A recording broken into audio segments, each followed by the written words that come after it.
What I'm doing right now? Yeah. I'm doing cheesy feel-good TV.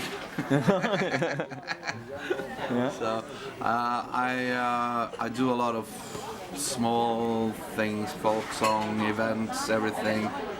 I'm a family father. I have a daughter, 4 years old, stepson. I work a lot in different areas in society in Scandinavia. Some things professional and some things humanitarian work. Humanitarian? Yeah, helping drug addicts and also psychiatric patients that want to get off out of hospitals and and have human rights in psychiatry. That's very good. Yeah, a lot of people are drugged and a lot of people are put in with force in psychiatry and need help and support. So I use a lot of time helping people with these problems. And that's good. Sounds like the new resurrection. Yeah, I actually had to take a choice in my life that I needed to take some more responsibility because I had a drug problem for 24 years and I solved it. I managed to find a way to solve my situation, and then I saw all the other kids in the world that needed some help, you know.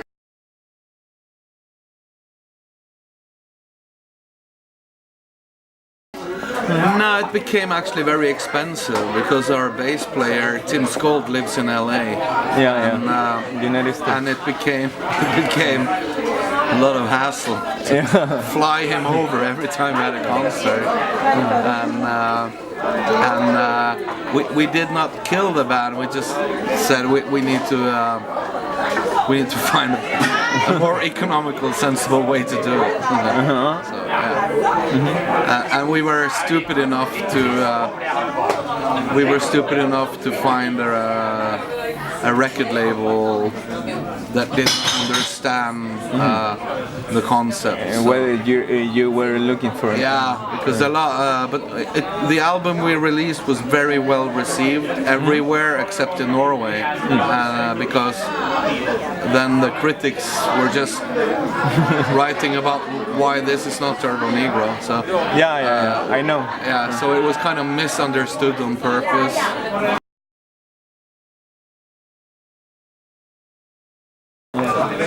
I needed to change my life. I needed to change the way I looked at my friends and people, and I also needed to change the way people looked on me, you know. So in order to quit my drug problem and find a new philosophy in life, I was kind of dependent upon breaking free from everything. Also because I've been in Turbo Negro for 18 years and they had a very special view upon me, you know, and I could not be drug free in a band bus where everybody was kind of trying to remind me about the past and putting me down, and so I needed just to have positivity around me, and I just needed to break free from everything and see how people reacted to me doing that, and it was kind of a test. I put everybody on a test. So I was saying that I quit the band. I take a break, a long break, and see how it was reacted upon. And I had the decision: if it's supported, I will come back. If it's attacked, I will never come back. And it was attacked. So, but.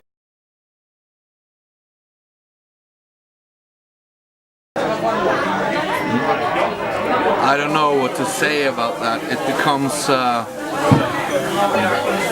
becomes a very small way of looking at it, you see. Of course, some people say that I was never a contribution to the band. A lot of people say that. So the band never needed a front figure, and I was not necessary because I did not actually write the music and the lyrics. I can say that, all right, when I left Turbo Negro, I brought with me my magic, and it's in here, you know. Yeah. So they have a new singer now, and they have to find a new kind of magic, you know. But it's not going to be my magic, so.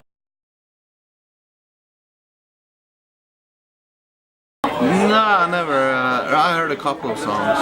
Tony Sylvester is an old friend of mine. He has been the president of Turbo Jugend London for a time. He has played in a band called Dukes of Nothing. He has always been a great guy, and he has been more in the more rough punk, hardcore vocal. Of course,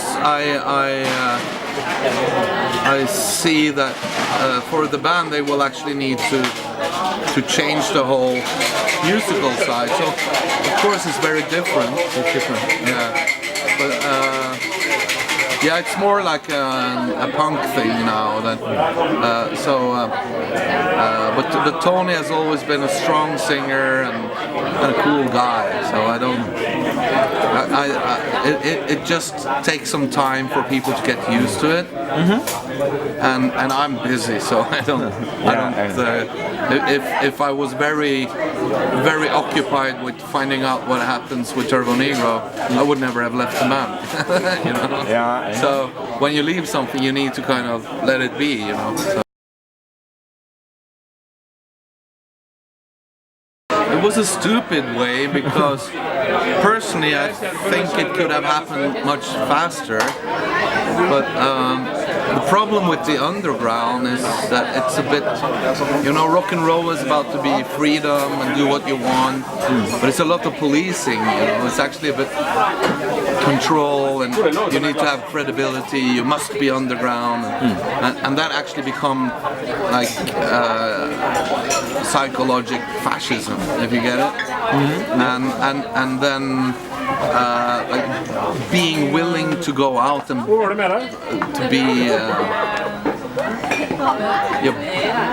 to think big, to want to have the big stages, you know. It's also about not giving a shit and just have the freedom to do that.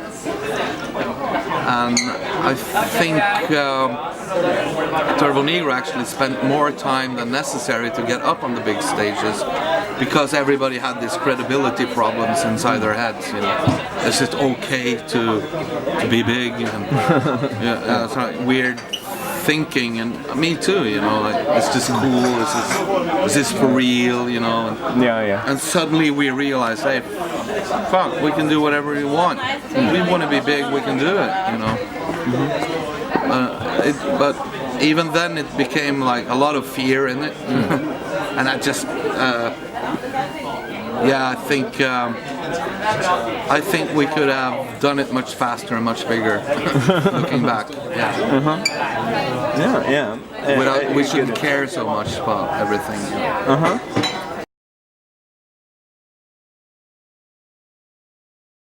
I'm very proud of having been part of that.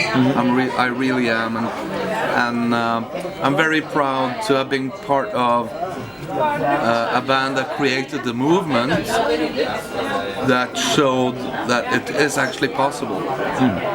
Whoever you are, wherever you are from, it is actually possible to make it big in the world and to create something on other people, you know, and influencing these great artists. Of course I'm proud, but also influencing all these Turbo Jugend kids around the world and showing them that you can actually, whoever you are, whatever fuck up you have in your life, you know, you can actually do cool stuff, you know? You can actually have fun, you can actually make something. All these tribute bands, I'm very proud of having inspired this, you know?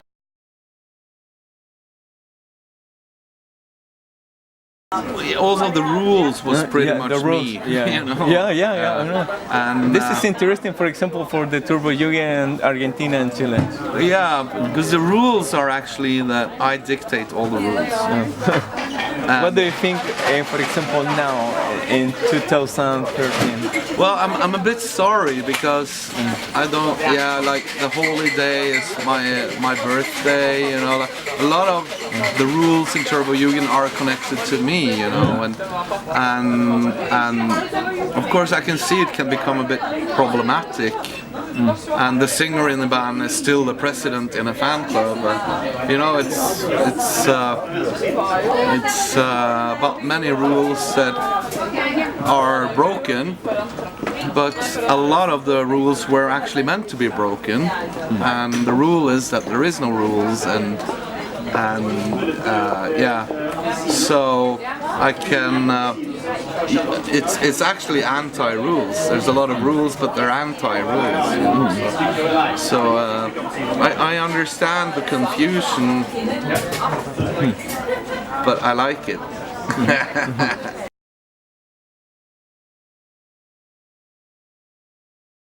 Party Animals is my Party favorite. Animals? Yeah.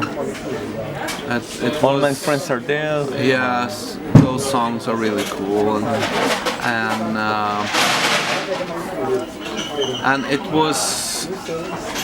I have always struggled when making albums. I've always hated to make albums. It's always been. I've been physically sick before going into the studio. The emotional stress being there, the physical stress, and myself being totally out of it on drugs and everything, full of shame and shit. So there's always been. I always have been having like very bad memories from making albums, but the Party Animal album I felt was the easiest to make. For me, all the production in the studio has always been very painful, but the Party Animals album was actually fun to make, or more fun than pain. You know?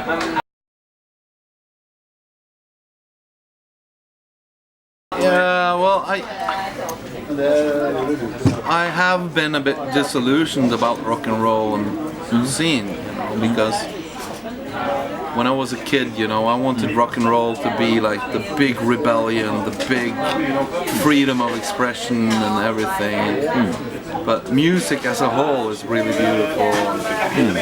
But I realized that rock and roll for me became just a trap. You know? So suddenly I got locked in a position where I needed to be exactly Hank von Hell with the ass rocket and the punk rock. And personally, for me, it became a trap. You know, I needed to have access to all the music I like. You know, so. And music for me is still the source of life, you know.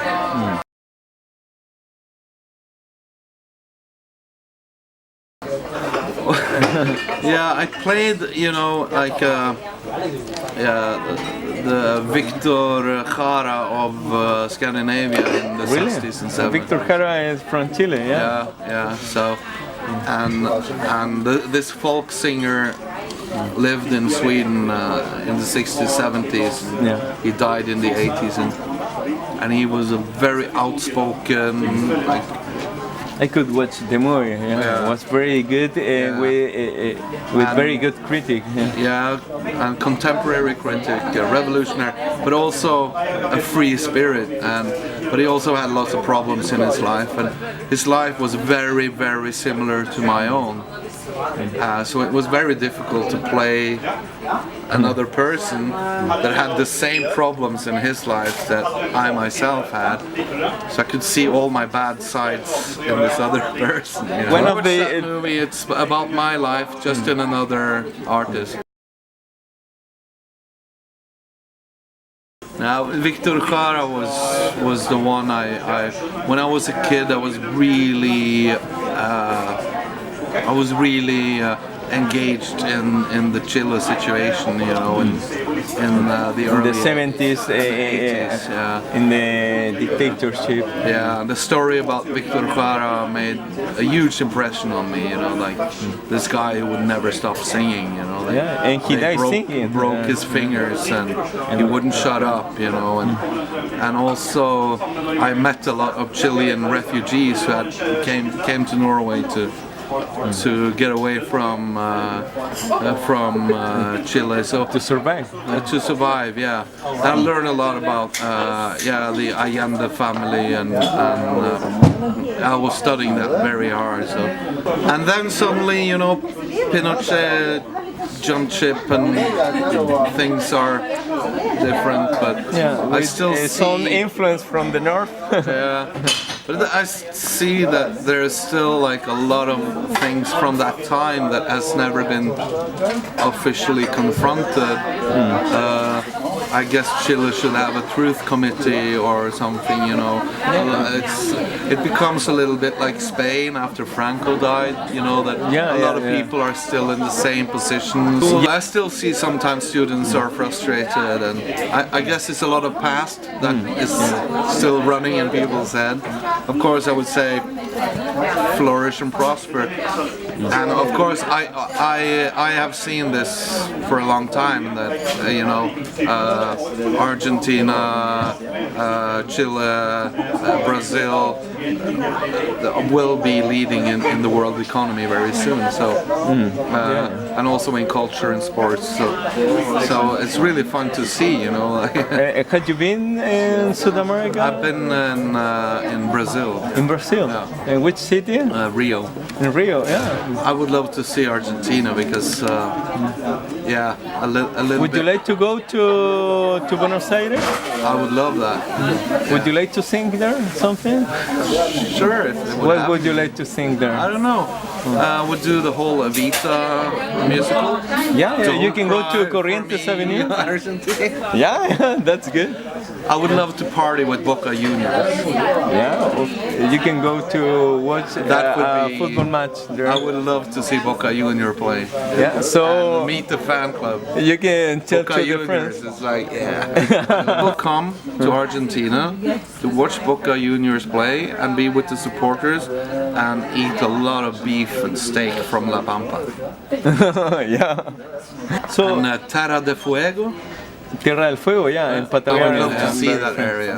Yeah, you should go to see the glaciers and the mountains. It's very nice. The It's lakes. like Norway, just Yeah, and many upside fjords. down. You know? Yeah, upside down.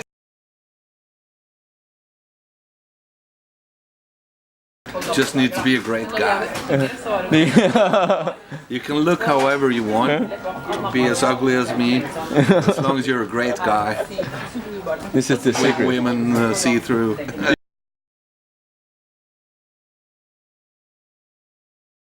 What is rock?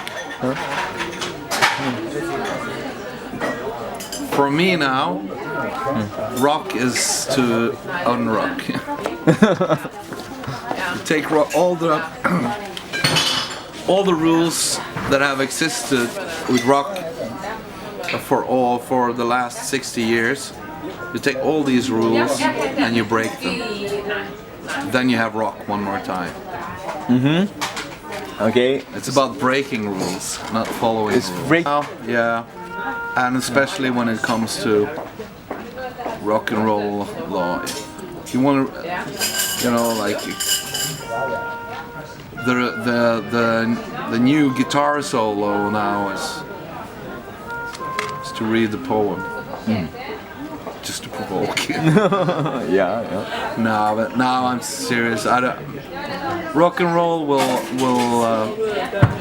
survive if it takes back the freedom aspect. But if it becomes too uniformed and too many rules about credibility and everything, it will just shoot itself in the foot. You know. And remember, the 9-year-olds now, they have not heard Slayer live. They want to create their own Slayer, and that needs to be supported. So, well. What is rock? I don't care. Don't give a shit. It's what you make of it. You are rock. Thank you so much, Hank.